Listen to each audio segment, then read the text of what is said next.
Vamos conversar com o professor de Economia da Universidade Federal da Bahia, que lançou no fim do ano passado pela Boitempo Editorial o livro É Tudo Novo, as narrativas sobre grandes mudanças no mundo do trabalho como ferramenta do capital, Vitor Filgueiras Araújo. Bom dia, Vitor. Bom dia, Glauco. Prazer estar aqui. Fico à disposição. Prazer é nosso. Vitor, a obra que já falava de um tema atualíssimo ficou ainda mais atual com as discussões a respeito da possível revogação de pelo menos parte da reforma trabalhista que foi implementada no Brasil em 2017. Agora, no livro, você fala das narrativas que são construídas pelo capital a partir desse termo novo, buscando convencer os trabalhadores a se adaptarem às condições que são impostas a ele. Inclusive, tem um trecho aqui em que você diz o seguinte: é preciso deixar de tomar as retóricas empresariais como verdadeiras, fato que tem levado as forças de trabalho a atuar no terreno delimitado por seus antagonistas. Então eu queria que você começasse falando a respeito de quais as principais armadilhas do ponto de vista retórico em que a sociedade e os trabalhadores em geral, inclusive do campo progressista, acabam caindo quando se fala da questão do trabalho. Bem, eu creio que fundamentalmente 4 eixos, né, a gente pode destacar, e provavelmente o central é a ideia de que existe uma relação entre custo do trabalho, né, e direito do trabalho e desemprego. Então, essa ideia ela é muito arraigada, ela é uma ideia antiga, né, remete à teoria neoclássica da economia do século XIX, mas ela é requintada nos últimos 40 anos com frequência. Então, qual é a ideia? A ideia é que se você reivindica direitos, né, se reivindica melhores condições de trabalho, no limite você está dando um tiro no próprio pé. Né?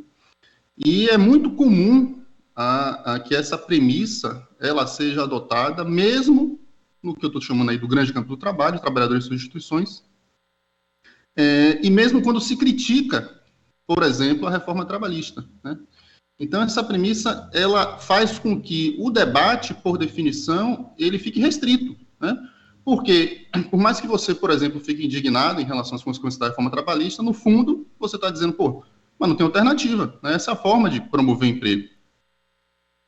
A relação entre trabalho e tecnologia, por exemplo, um outro exemplo forte, né, do impacto dessas premissas.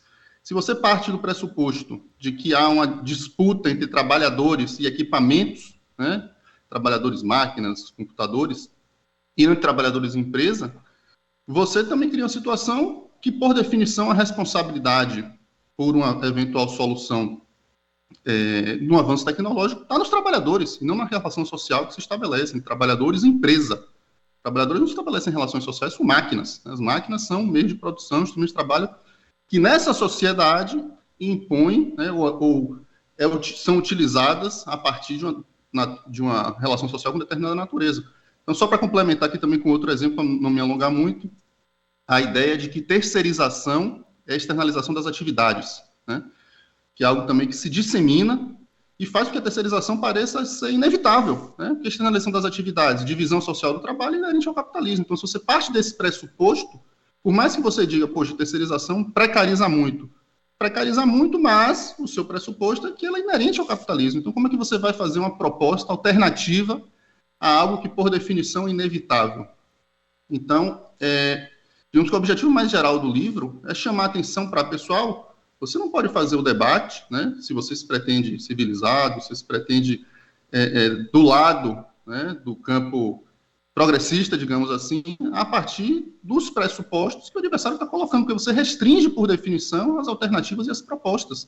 E mais do que isso, Glauco, eu estou tentando chamar a atenção, é que esse debate ele tem se deteriorado.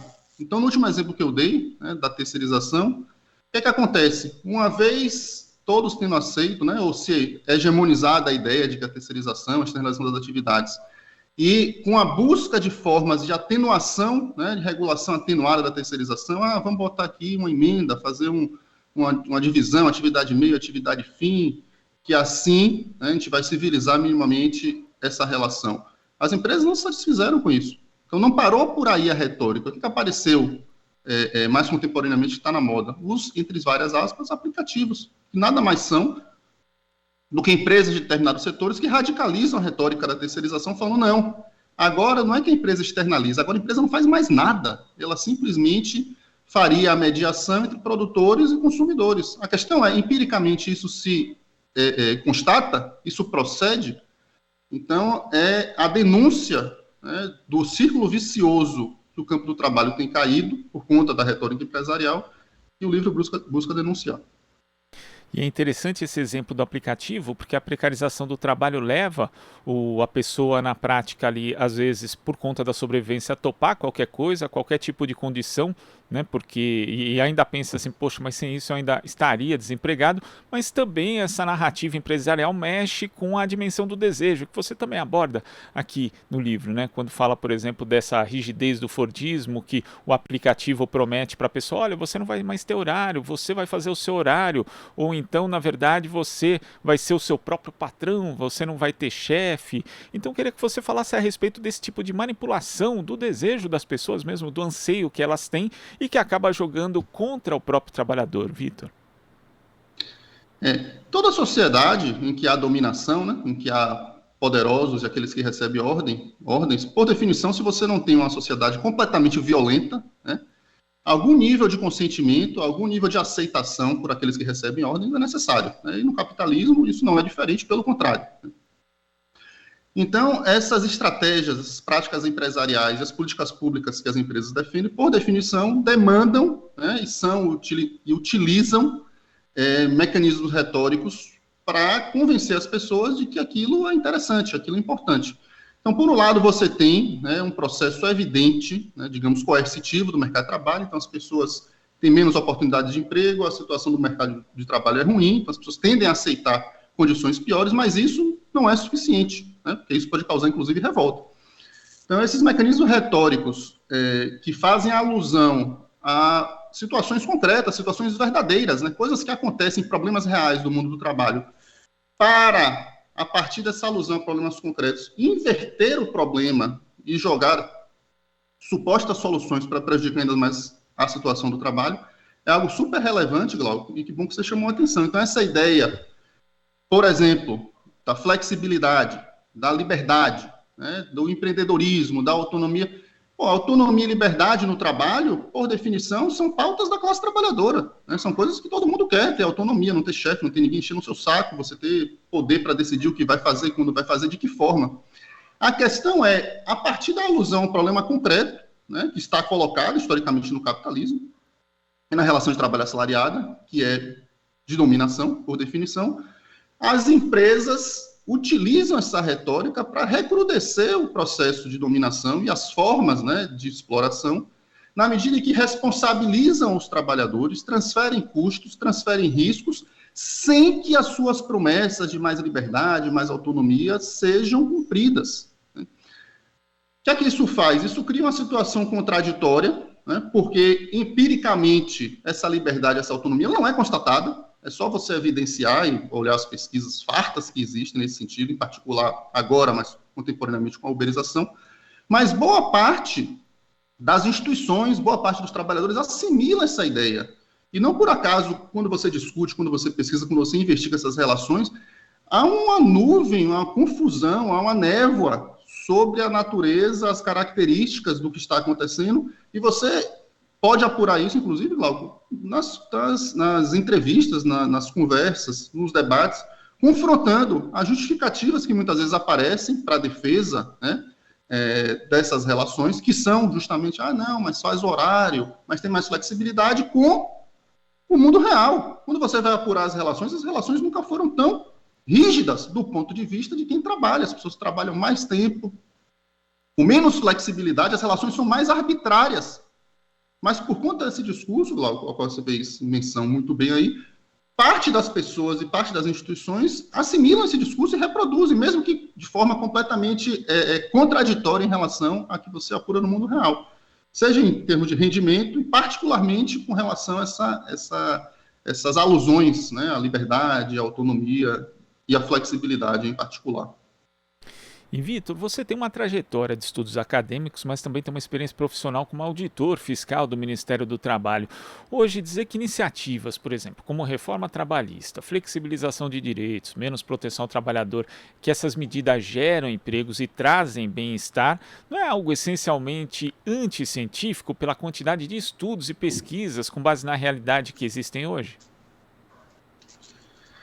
Então, Glauco, anticientífico talvez seja uma palavra, seja um termo um pouco pesado por conta da natureza da própria ciência social, né?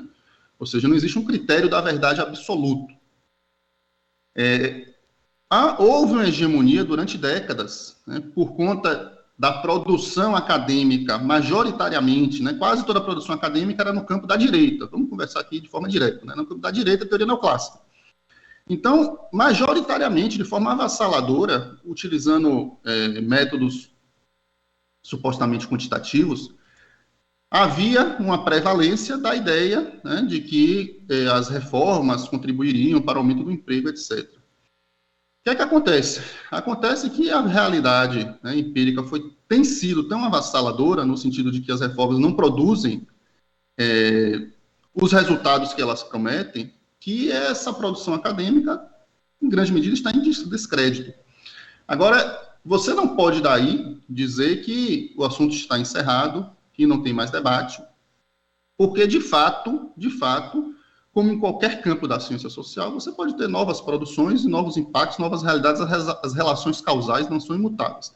Feita essa ponderação, que eu acho muito importante, certo? Por uma questão de honestidade intelectual, as evidências são flagrantes, no sentido de que reforma trabalhista não apenas não promove o emprego, como, pelo contrário, a tendência é que prejudique a criação do emprego na medida em que reduz a demanda efetiva, ao reduzir os salários, ao reduzir as garantias e a estabilidade das pessoas no seu trabalho, no seu emprego. Essa estabilidade é fundamental para a decisão das pessoas em relação ao consumo e do gasto, né? E o que acontece é que a ciência social, por definição, ela tem um viés político, né? Ou não é um viés político, é inerente o aspecto político-ideológico na própria produção do conhecimento. Então, enquanto houver capitalismo, por definição, você terá uma parte da academia, uma parte da produção científica, mantendo esse pressuposto, que é qual o pressuposto? A ideia de que o direito do trabalho gera desemprego, porque isso é fundamental para a manutenção do próprio status quo.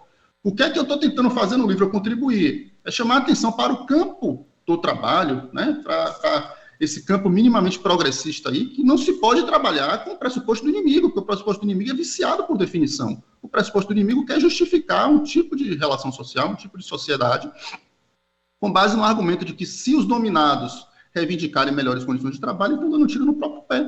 Estou dizendo livre a pessoa, a gente não pode cair nessa. E, de fato, repito, você tem razão, Glauco.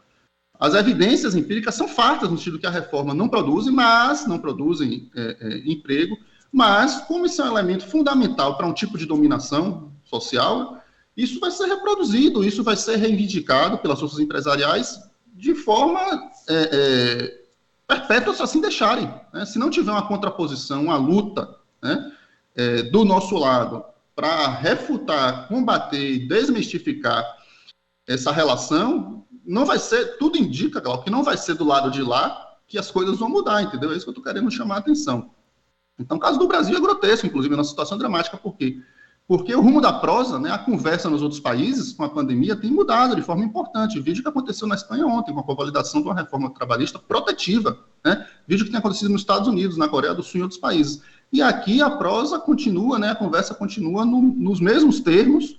Tivemos aí uma sinalização importante, recente, né, no sentido de uma revogação da reforma de 2017 aqui no Brasil, mas isso é muito, muito pouco, muito pouco. O que se chama campo do trabalho, e as pessoas que lutam, que se colocam como representantes dos trabalhadores, os próprios trabalhadores, a gente tem que ter uma posição mais assertiva, mais propositiva.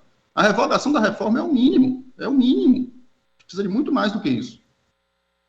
Agora, em geral, também existe aquela ideia das novas tecnologias entrando no mundo do trabalho, substituindo as pessoas em determinadas funções, e aí elas ficam sem emprego, vamos acabar com os empregos, mas você aborda também no livro as possibilidades trazidas por essas novas tecnologias e aí em diversos aspectos do mundo do trabalho. Cita a plataforma de trabalho decente e também, como você falou a respeito da Espanha, né? Espanha que já reconhece o vínculo empregatício de trabalhadores de plataformas de aplicativos, assim como outros países também estão começando a fazer isso. E aqui no Brasil há iniciativas também, como o desenvolvimento de aplicativos de motoristas gerados pelo poder público em parceria com motoristas ou mesmo por meio de cooperativas. As novas tecnologias, então, isso mostra que elas não são necessariamente o inimigo, mas que é preciso buscar que elas se adaptem às pessoas e não o contrário, como o dito capital? Perfeito.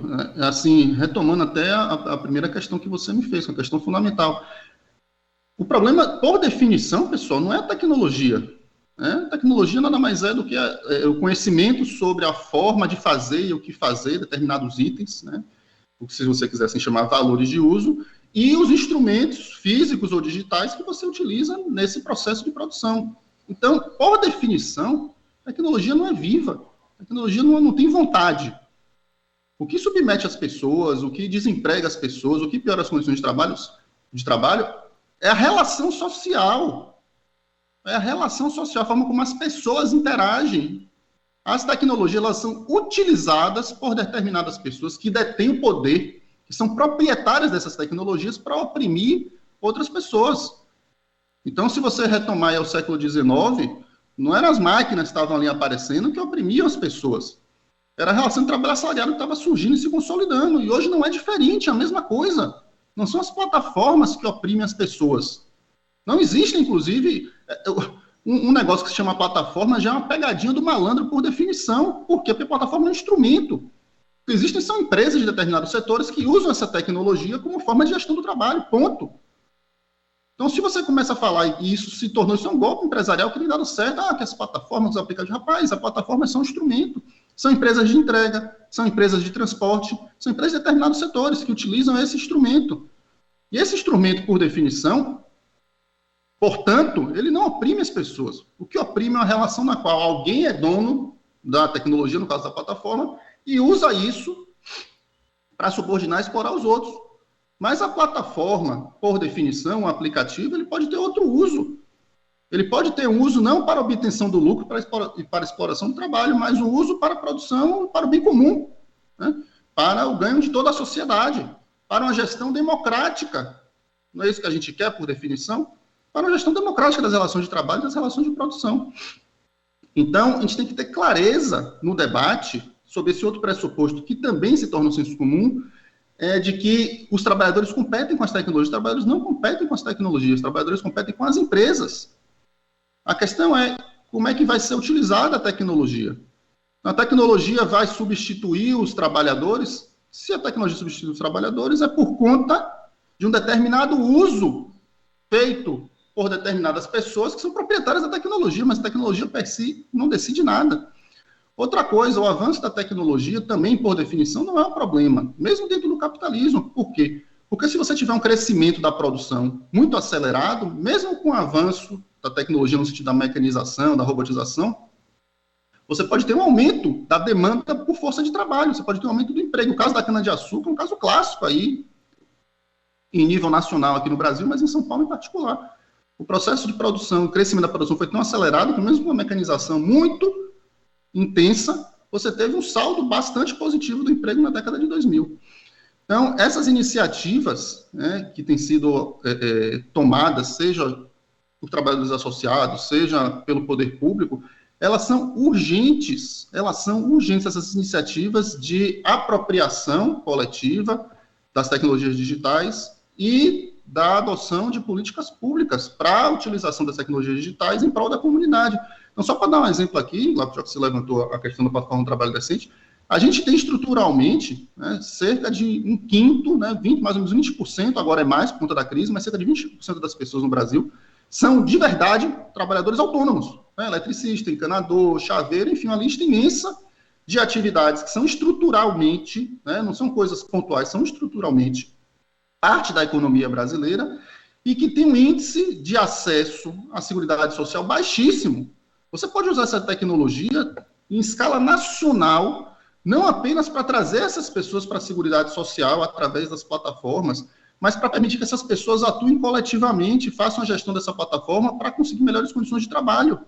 Então, por exemplo, se você tem um aplicativo enquanto política pública de chaveiro, você poderia estabelecer preço mínimo para a produção da chave, você poderia ter economia de escala em relação à produção das chaves, você poderia instituir direitos para os trabalhadores autônomos, a partir de uma cotização, né, que eles mesmos poderiam decidir. Enfim, e o fundamental que eu estou chamando a atenção, você traria essas pessoas para dentro da Seguridade Social, que é um elemento civilizatório fundamental, né, na nossa sociedade, e ao mesmo tempo contribuiria para a arrecadação. Então, o próprio discurso da austeridade, com esse tipo de iniciativa, perde força, que você poderia aumentar brutalmente a arrecadação da Seguridade Social com esse tipo de iniciativa, e é só querer fazer, não precisa mudar a lei, não é uma coisa do outro mundo, entendeu? Precisa de iniciativa, precisa ser propositivo. Vitor, o livro também aponta a necessidade de as forças de trabalho criarem a sua própria narrativa, suas próprias alternativas e soluções para a questão do trabalho. E aí, entre os pontos citados, você fala do associativismo, do cooperativismo, né? E, inclusive, o Brasil já teve uma Secretaria Nacional de Economia Solidária em âmbito federal, hoje não tem mais. Então, em vez do empreendedorismo individual, que é tão em voga hoje, o necessário seria estimular e apoiar soluções coletivas para formalizar, não só formalizar, e buscar o bem-estar do trabalhador dentro desse mundo de hoje? Veja bem, Glauco, está numa sociedade capitalista, é isso que a gente está discutindo, né? A gente não está discutindo, não é que está em pauta na ordem do dia outra coisa que não seja a sociedade capitalista, a gente tem que ter clareza disso. Então, dentro da sociedade capitalista, caso você queira promover condições minimamente civilizadas de vida e de emprego para as pessoas, você tem que, por um lado, ter políticas públicas em relação ao trabalho assalariado, né? E o trabalho assalariado, por definição, ele hegemoniza, ele predomina na sociedade capitalista. Para o trabalho assalariado, você tem que ter políticas de promoção do emprego que sejam complementares ao direito do trabalho. Então, é regular de forma protetiva ao máximo, valorizando o direito do trabalho, que é um mecanismo, né, uma variável de demanda efetiva que pode ajudar o crescimento econômico junto com outras políticas, né, industriais, política fiscal, fundamentalmente no caso do Brasil. Então, essa, por definição, numa sociedade capitalista, é a chave, né, para você promover condições boas, né, dignas de sobrevivência. Complementarmente, né, não tem contradição, é fundamental, inclusive, dadas as características do mercado de trabalho brasileiro, que você atue no que nós podemos chamar aí do trabalho associado ou de formas não assalariadas, né, de relação para a produção. Muito comumente, né, de forma hegemônica, na verdade, a retórica empresarial endereça para esse percentual da população que trabalha de forma autônoma a lógica de que essas pessoas têm que atuar como se fossem empresários, né? E para os desempregados, que a solução para o desemprego também é individual, desde que essas pessoas se tornem empresários. O empreendedorismo cumpre esse papel na retórica, é imputar para as pessoas que estão desempregadas ou para as pessoas que têm atividades que não são diretamente assalariadas, a ideia de que elas vão resolver o seu problema do desemprego ou vão manter sua ocupação desde que elas sejam empresárias, só que elas não são. Elas não são. E temos dois elementos centrais aqui que precisam ser sempre acentuados nesse debate. O primeiro elemento é que, por definição, nossa sociedade, se estruturando no assalariamento, ela faz com que os meios de produção sejam monopolizados por uma parcela pequena da população, né? Sendo assim, você não vai sobreviver, né, de forma digna, você leia-se, um conjunto grande da população, né, com boas condições de trabalho, se você não tem acesso aos meios de produção, né? Complementarmente, isso tem que estar sempre colocado, para eu chegar diretamente na sua questão, a produção no capitalismo, inclusive a grande potência do capitalismo é o fato de que a produção não é pulverizada. Você não tem uma quantidade imensa e desagregada de pessoas de forma não vinculadas trabalhando e produzindo. A força produtiva do capitalismo é que o trabalho é coletivo. Como é que funciona a empresa, por definição? Um conjunto de pessoas trabalhando. E, em geral, quanto maior a empresa, maior a potência da produção, mais produtiva, maior riqueza ela consegue produzir. Então, o empreendedorismo, o discurso do empreendedorismo, ele comete esses dois crimes, eu diria assim. O primeiro que é imputar ao indivíduo que não tem os meios de produção a solução do desemprego, e o segundo é imputar a esse mesmo indivíduo a ideia de que sozinho ele vai resolver o problema, tirando os dois elementos centrais que constituem, né, e caracterizam o capitalismo, que é o fato de que você tem a privatização dos meios de produção e que o trabalho é coletivo. Então, se você quer discutir, Glauco, e aí sendo direto na resolução, se você quer discutir formas alternativas de produção ou incentivar esse chamado empreendedorismo, não sei nem se essa palavra vale a pena trazer à baila de novo, mas enfim, se você quiser chamar assim, se você quiser trazer essas pessoas para formas alternativas de trabalho digno, né, inserir essas pessoas não na franja, né, mas no núcleo do processo produtivo, primeiro, você tem que discutir volume, né? Empreendedorismo, certo. Você não pode discutir isso se as pessoas não tiverem recursos substanciais para a produção. E segundo, você não pode discutir isso de forma individual, porque a produção não é individual. Então, é muito comum aí na esquerda a gente olhar de forma, né, cautelosa, no mínimo, para iniciativas autogestionárias, cooperativas, enfim, na perspectiva de que são coisas pontuais e atuam na franja. Isso pode acontecer, né, muitas vezes acontece, se você não dá os recursos e você não organiza de forma coletiva e estrutural, né? Então, o debate sobre formas alternativas de produção e as políticas públicas, ela tem que, por definição, denunciar o caráter ideológico do empreendedorismo, da forma como eu acabei de fazer, com essas duas contradições, e, ao mesmo tempo, insistir nesse debate a partir da perspectiva coletiva, e mais do que isso, ainda mais nessa situação que a gente vive, de crise do meio ambiente e tudo mais. Tem que ser discutido em termos de produção de riqueza socialmente útil, né, e de forma sustentável, não demagogicamente sustentável, mas sustentável no sentido de produção de um bem-estar social e ambiental que seja interessante para a comunidade, né, e não vai produzir por produzir, vai produzir o quê e para quem. E só para concluir essa questão, que eu acho fundamental no debate, a gente tem que fazer esse debate e essa análise, né, tomar iniciativas de políticas públicas para formas alternativas de produção, não para dar certo, que não vai dar certo da noite para o dia, mas até dar certo. Isso tem que ser uma questão valorativa. Se você valoriza a democracia, se você valoriza a participação das pessoas, você tem que insistir nesse tipo de política pública até dar certo.